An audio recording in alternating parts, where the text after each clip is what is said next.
चलिए आज की क्लास में आप लोगों का स्वागत है। आज हम पढ़ने वाले हैं इंग्लिश ग्रामर। इंग्लिश ग्रामर में इंग्लिश में वैसे तो बहुत सारे सेंटेंस है, बहुत सारे वर्ड है, बहुत सारे वाक्य हैं। अपने लोग वर्ड के आधार पर इंग्लिश को 8 भागों में डिवाइड करते हैं, जिसे हम पार्ट्स ऑफ स्पीच के नाम से जानते हैं। पार्ट्स ऑफ स्पीच, जिसका हिंदी में मतलब होता है शब्द भेद, शब्द का भेद, कि शब्द जो है कौन सा शब्द किस तरह का है, उसका कहाँ पे यूज होगा, किस तरह से होगा। तो उनको हम लोगों ने इंग्लिश को सरल तरीका से पढ़ने के लिए 8 भागों में डिवाइड किया है, जिसे पार्ट्स ऑफ स्पीच या शब्द भेद कहते हैं। चलिए उसमें से पहला हम लिखते हैं नाउन। नाउन सेकेंड में, जिसका हिंदी मतलब होता है संज्ञा। नाउन को हिंदी में संज्ञा कहते हैं। हम लोग विस्तार से इसके बारे में भी जानेंगे कि नाउन किसे कहते हैं, नाउन कितने प्रकार के होते हैं, ये सारी चीजें और उनका उदाहरण सब कुछ समझेंगे। लेकिन अभी हम पार्ट्स ऑफ स्पीच के बारे में पढ़ रहे हैं, तो फिलहाल पार्ट्स ऑफ स्पीच में कितने उनके भाग हैं, वो सारी चीजों को जो है हम लोग जानेंगे।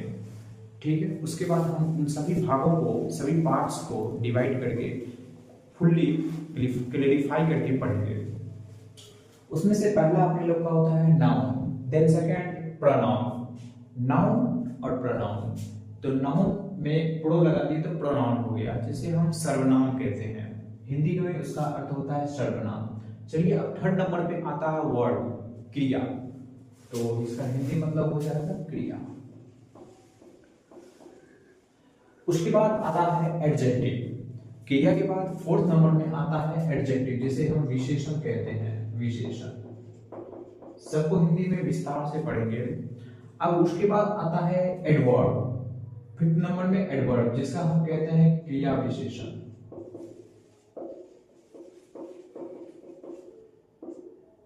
अब जो आएंगे हम लोग फिफ्थ तक तो पढ़ लीजिए। सिक्स में प्रीपोजिशन, सेवन में कंजंक्शन और 8 में इंटरजेक्शन। तो प्रीपोजिशन और उसके बाद कंजंक्शन और इंटरजेक्शन। अरे लगा, प्रीपोजिशन का मतलब होता है संबंध वर्ब, संबंध, वाच्य, संबंध वाच्य। और कंजंक्शन का मतलब होता है विस्मयादि बोधक, विस्मय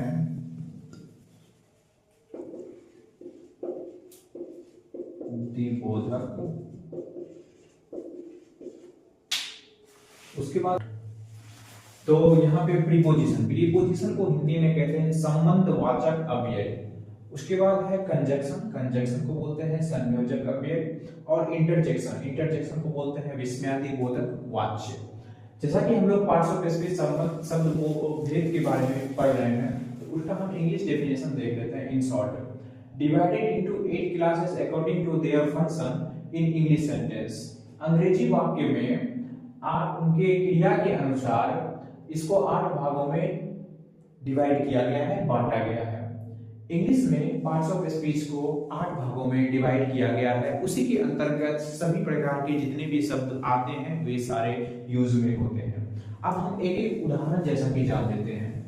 नाउन, नाउन जैसे कि Ramu, Delhi, death, truth. Noun is a naming word. In short definition of a noun means noun is a naming word. The naming word means जितने भी नाम हैं वे सभी नाउन हैं। जैसे रामू, जैसे दिल्ली, जैसे डेथ। अब जैसे कि हम भाव व्यक्त कर रहे हैं कि मृत्यु हो गई है, एक अवस्था को दिखा रहे हैं, एक स्टेज को दिखा रहे हैं, उसे भी हम लोग नाउन के श्रेणी में लाएंगे। ट्रुथ यानी कि सच्चाई, ये भी क्या है, नाउन है। उसके बाद आते हैं pronoun. Pronoun its means are used upon noun, noun के बदले में, इंस्टेड ऑफ नाउन, नाउन के बदले में जो हम यूज करते हैं उसे हम प्रोनाउन कहते हैं। जस्ट लाइक नाउन, जैसे कि किसी भी नाउन को हम नाउन कहते हैं। एक उदाहरण, Ramu is a good boy. अब हम क्या लिखे हैं, Ramu is a good boy, Ramu एक अच्छा लड़का है। ठीक है, अब हम क्या करेंगे, रामू एक अच्छा लड़का है। अब इसके बदले में हम क्या करेंगे, अब प्रोनाउन में इसका यूज कैसे करेंगे, तो आइए देखते हैं। कि रामू एक अच्छा लड़का है, वह बहुत तेज दौड़ता है, या वह पढ़ने में तेज है, या वो बहुत तेज दौड़ता है, जैसे वह बहुत तेज दौड़ता है। तो अब यहाँ रामू की जगह पर किसका यूज किया गया है, तो वह का यूज किया गया है। तो वह जो है यही क्या हो गया, प्रोनाउन हो गया। तो इसका इंग्लिश क्या बनेगा, ही रन्स वेरी फास्ट। ठीक है, तो हम जो रामू के बदले में जिस वर्ड का यूज किए हैं उसे ही हम क्या कहते हैं, प्रोनाउन कहते हैं। तो noun is a naming word, और नाउन के बदले में यूज किया जाता है जिसको, उसको हम कहते हैं प्रोनाउन। अब जो है, अब हम पढ़ते हैं वर्ड के बारे में, यानी क्रिया के बारे में। क्रिया, इसका डेफिनेशन जैसे क्या होगा, a word is a word which is sound an action और ए स्टेट ऑफ बीइंग। कि इसका मतलब हो गया कि जब हम किसी चीज के होने या करने का बोध हो तो उसे हम क्रिया कहते हैं। क्रिया जैसे कि मैं खाता हूँ, मैं पढ़ता हूँ, मैं सोता हूँ, वो हंसता है, वो खेलती है, वो रोता है, वो घूमता है, ये सारी जो है क्रियाएं हैं। तो क्रियाएं, जैसे हम एक उदाहरण लेते हैं क्रिया, वह पढ़ता है, वह पढ़ता है, तो ही रीड्स। यहाँ जो ये रीड्स आया वो हो गया है क्रिया, पढ़ना। पढ़ना क्या हो गया, क्रिया। अब आते हैं हम एडजेक्टिव के बारे में। एडजेक्टिव विशेषण, जो किसी क्रिया की विशेषता बताता है उसे विशेषण कहते हैं। जो किसकी विशेषता बताता है, तो किसी चीज की विशेषता बताता है उसे हम क्रिया, उसे हम एडजेक्टिव यानी कि विशेषण कहते हैं।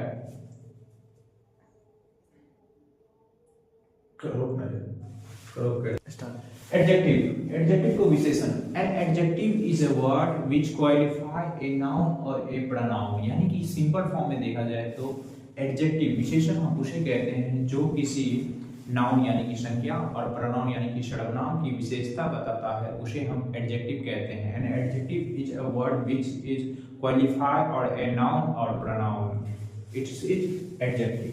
अब जैसे कि हम देखते हैं कि जो मेरे पास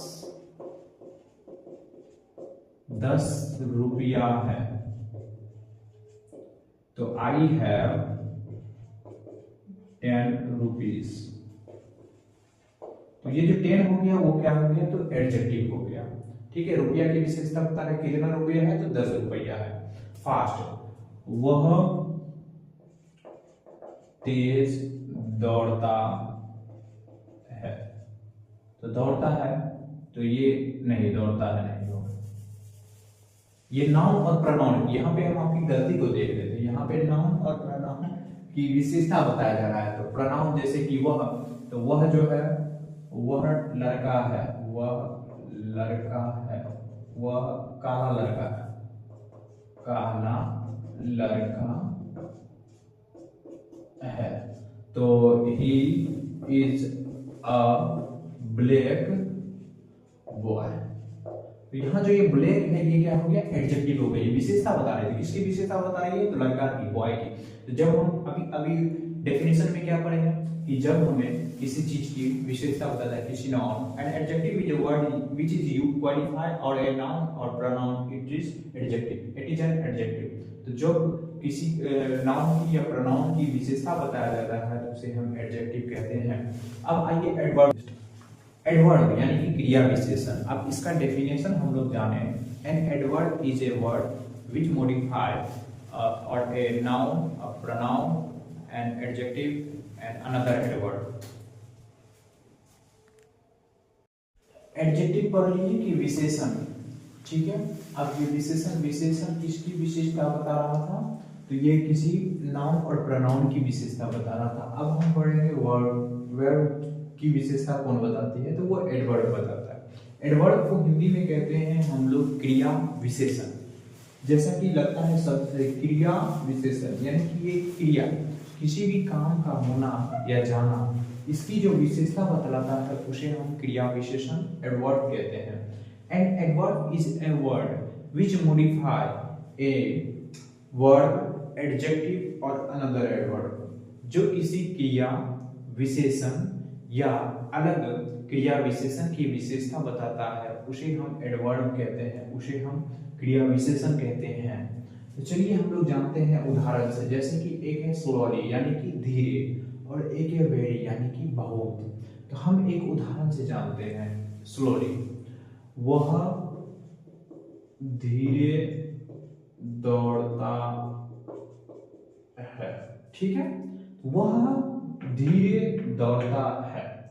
इसका इंग्लिश जो अगर ट्रांसलेट करेंगे तो क्या होगा, ही रन्स स्लोली। स्लोली, ठीक है, ही रन्स स्लोली। तो ही रन्स स्लोली। अब यहाँ पे जो है स्लोली, स्लोली यहाँ पे क्या है। फिर अब दूसरा हम देखते हैं वेरी। वो बहुत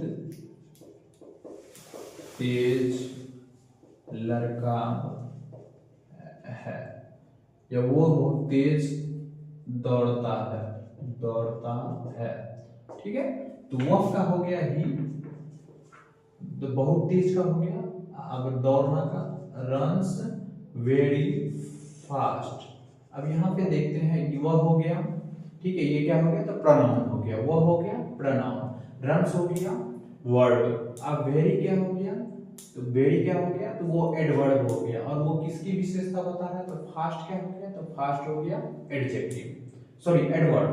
तो एडवर्ब खुद अपनी भी विशेषता बताता है, वो किसी एडजेक्टिव की भी विशेषता बताता है, और वो किसी वर्ब की भी विशेषता बताता है। तो इसे हम क्या कहते हैं, तो एडवर्ब कहते हैं। अब आइए हम लोग जानते हैं प्रीपोजिशन के बारे में। प्री और पोजीशन यानी कि संबंधवाचक अव्यय, जिससे हमें किसी की संबंध के बारे में पता चले। जब हम किसी चीज को, दो चीजों को आपस में जोड़ने के लिए यूज करते हैं तो उसे ही हम कहते हैं preposition. Preposition is a word which is used to add another sentence to sentence. जब हम किसी एक वाक्य को दूसरे वाक्य से जोड़ने के लिए काम करते हैं तो उसे हम प्रीपोजिशन कहते हैं। अब ये सारे जो वाक्य बना के या इस तरह का डेफिनेशन जो मैं अपने मन से बता रहा हूँ, ये किसी भी पुस्तक में आपको नहीं मिलेगी, किसी भी इंग्लिश के ग्रामर में नहीं मिलेगी। परंतु मैं साधारण भाषा में चाहता हूँ कि आप भी इस इंग्लिश के ग्रामर को समझें और जानें, और उस बुक वाले किसी भी प्रकार के डेफिनेशन को याद करने से किसी प्रकार की कोई लाभ नहीं है। परंतु एक साधारण तरीका से हम जानेंगे तो हम अपने खुद से भी सेंटेंस बना के किसी का भी डेफिनेशन दे सकते हैं। जैसे शुरू से ही पढ़ते हैं, नाउन। नाउन बोले तो संज्ञा, संज्ञा बोले तो नेमिंग वर्ड, जिस भी चीज का नाम है वो संज्ञा है। प्रोनाउन सर्वनाम। अब नाउन की यानी कि संज्ञा के बदले में जिसका यूज होता है हम उसे प्रोनाउन कहते हैं। अब तीसरे नंबर वर्ड पे क्रिया, जिससे किसी चीज का होना या जाना जाए उसे हम क्रिया कहते हैं। एडजेक्टिव विशेषण, जब हम किसी चीज की विशेषता बताते हैं, किसी नाउन या प्रोनाउन की विशेषता बताते हैं तो उसे एडजेक्टिव कहते हैं। एडवर्ब क्रिया विशेषण, जब हम किसी एडजेक्टिव वर्ब या अनदर एडवर्ब की विशेषता बताते हैं तो उसे हम एडवर्ब कहते हैं। अब आते हैं हम लोग छठे नंबर पे प्रीपोजिशन।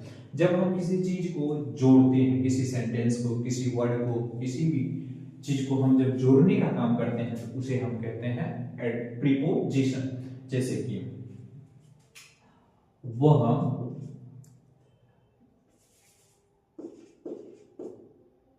कार से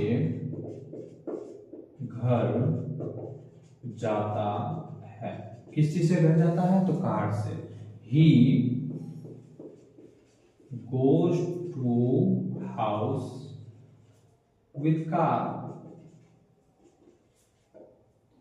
अब यहाँ पे टू, टू जैसे मैं कलम से लिखता हूं, आई राइट टू अ पेन, मैं एक कलम से लिखता हूं। ठीक है, इसमें किसी चीज को जोड़ने का भाव दिख रहा है, और इसमें जो ये आपका टू हो गया, ये टू हो गया, उसे हम क्या कहते हैं, उसे हम प्रीपोजिशन कहते हैं।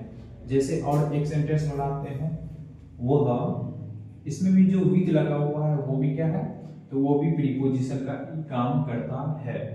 अब आते हैं कंजंक्शन। कंजंक्शन का यूज उस तब किया जाता है जब, तो प्रीपोजिशन हम लोग जान गए कि जब हम किसी, प्रीपोजिशन का यूज उस जगह पे किया जाता है जब वो किसी नाउन या प्रोनाउन के पहले आकर उनको आपस में जोड़ने का काम करता है, तो उसे हम क्या कहते हैं, प्रीपोजिशन। जैसा कि हम लोग यहाँ देख सकते हैं, हाउस नाउन हो गया, उसके पहले आके ये प्रीपोजिशन का काम किया। कार नाउन हो गया, उसके पहले आकर क्या किया, प्रीपोजिशन का काम किया। ये पेन क्या हो गया, नाउन हो गया, उसके पहले आकर प्रीपोजिशन। जब किसी नाउन या प्रोनाउन के पहले आकर उसको उस वाक्य में जोड़ने का काम करता है तो उसे हम प्रीपोजिशन कहते हैं। अब कंजंक्शन, जब हम किसी दो वाक्यों को, दो क्लॉज को, दो फ्रेजेस को आपस में जोड़ने का काम करते हैं तो उसे हम कहते हैं कंजंक्शन। कंजंक्शन का मतलब होता है संयोजन। संयोजन मतलब संयोग करना, जोड़ना। जब हम दो सेंटेंसों को आपस में जोड़ते हैं तब हम उसे क्या कहते हैं, तो संयोजक कहते हैं। जैसे एंड और। एक उदाहरण लेके चलते हैं, जैसे रामू एंड श्याम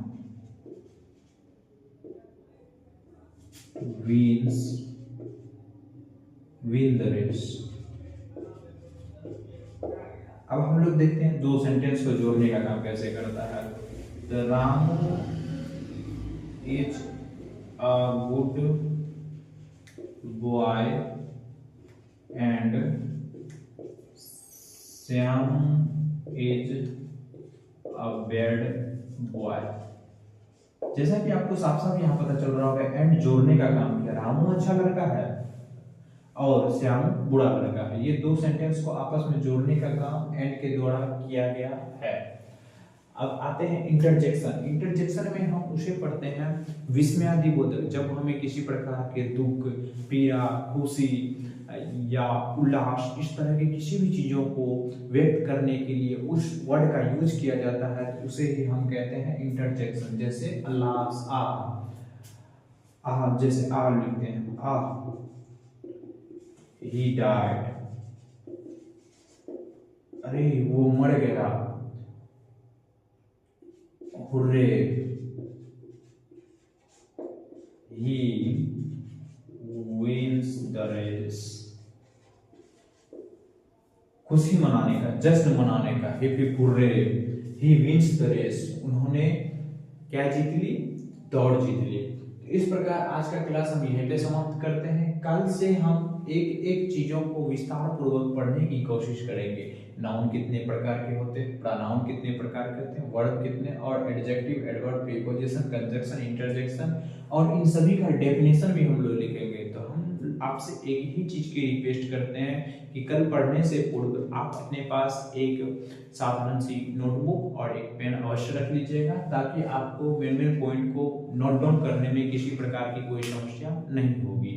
कल हम भी इसको और विस्तार से पढ़ेंगे और विस्तार से और भी अधिक पुस्तकों से अध्ययन करेंगे और आपको संक्षिप्त में एकदम साधारण भाषा में, सरल भाषा में इनको इस सभी चीज़ों को समझाने की कोशिश करेंगे।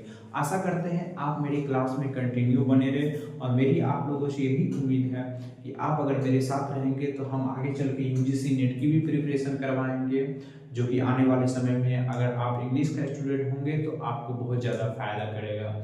और ये वर्ड अगर ग्रामर आप पढ़ते हैं तो ग्रामर जीवन के अंत तक आपको काम आने वाली चीज़ें हैं, और जो चीज़ आप एक बार पढ़ लेते हैं जीवन में उसको दोबारा कभी पढ़ने की जरूरत भी नहीं होने देंगे, ऐसी मेरी आशा है आपसे। तो आज के लिए इतना ही। कल का क्लास देखना ना भूलिए, ये मेरी आप लोगों से विनती है, आप लोगों से रिक्वेस्ट है। और अभी के लिए फिलहाल शुभ रात्रि, गुड नाइट, बाय। अब एक रिक्वेस्ट तो मैंने आपसे करना ही भूल गया, ये हमारा बहुत ही नया चैनल है यूजीसी नेट, और यूजीसी नेट पे ही इंग्लिश ग्रामर की भी क्लास होगी और नेट से संबंधित जितने भी सिलेबस में रिलेटेड, सिलेबस में दिए हुए जितने भी हम लोग जो है स्टोरी को पढ़ेंगे, लिटरेचर को पढ़ेंगे, वो सारी चीज़ें भी होंगी। तो ग्रामर का क्लास अलग चलेगा उसी चैनल पे और नेट यूजीसी नेट का क्लास अलग चलेगा। तो कृपया करके आप लोग जो है इस चैनल को सब्सक्राइब कर लें, इस वीडियो को लाइक कर लें और जितना हो सके ज़्यादा से ज़्यादा शेयर करें। इससे क्या होगा कि आपके जितने भी मित्र हैं, दोस्त हैं और जितने भी आपके क्लासमेट हैं, वो सारे लोग भी जो है इस ग्रामर को पढ़ेंगे, चाहे वो किसी भी ये क्लास से पढ़ते हो, उससे कोई दिक्कत की बात नहीं है। और अगर हम आशा करते हैं कि इस तरह से हम आपको ये चीज़ें पढ़ा देंगे, इतनी सरल भाषा में पढ़ा देंगे, फिर जीवन में आपको कभी रटने की भी जरूरत नहीं होने देंगे। जय हिंद, जय भारत, वंदे मातरम।